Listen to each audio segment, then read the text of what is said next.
Today we're going to see how to fix AC that is not blowing on a Honda CR-V.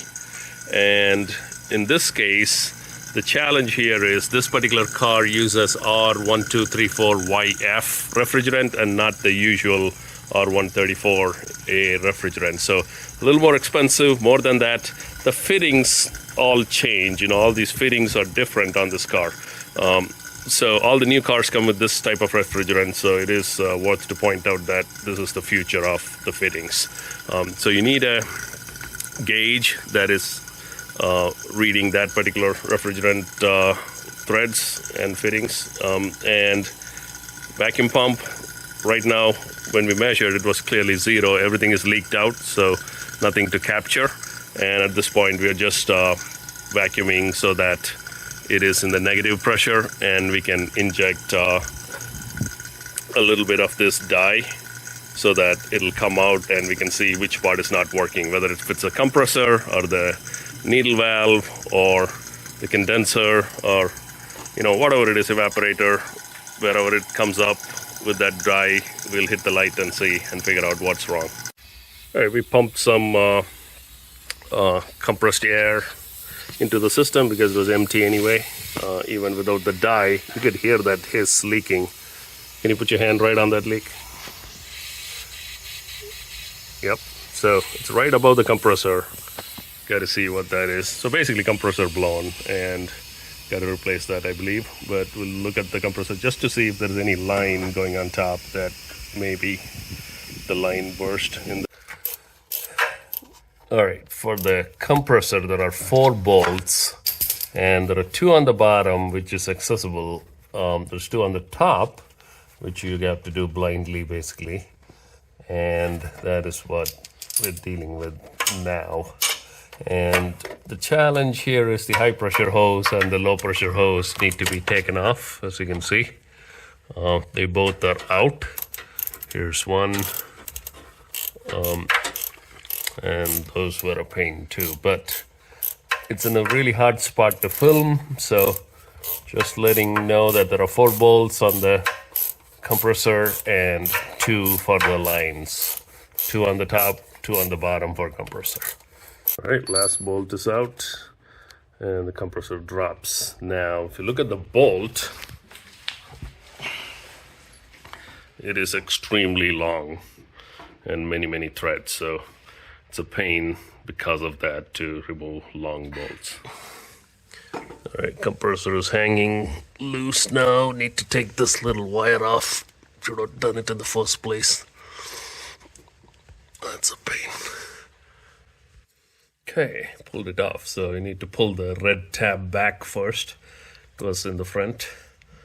Pull the red tab back, then squeeze the back and pull it out. Okay, this is wire, last wire, try to reach from the top. That's how we can get to it. All right, compressor is out, but this cross member is preventing it from coming out. So 1 bolt over here. Take the cross member off so that we can drop the compressor from the car. And as you can see, 4 bolts for the compressor and high pressure and low pressure bolts, and 2 wiring harnesses that needed to be removed to take the compressor off.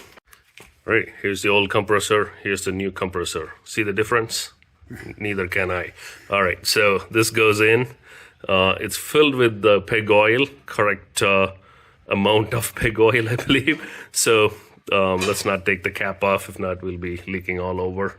And we'll check that as well. And what else? Everything looks good.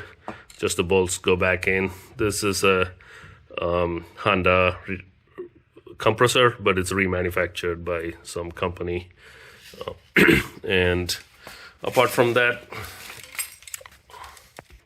and really important, 2 O-rings for high pressure and low pressure hoses connecting to the compressor.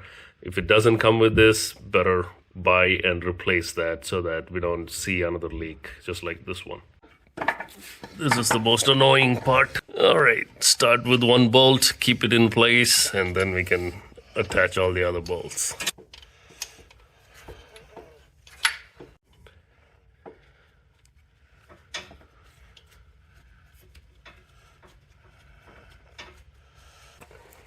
second bolt all the way on the top.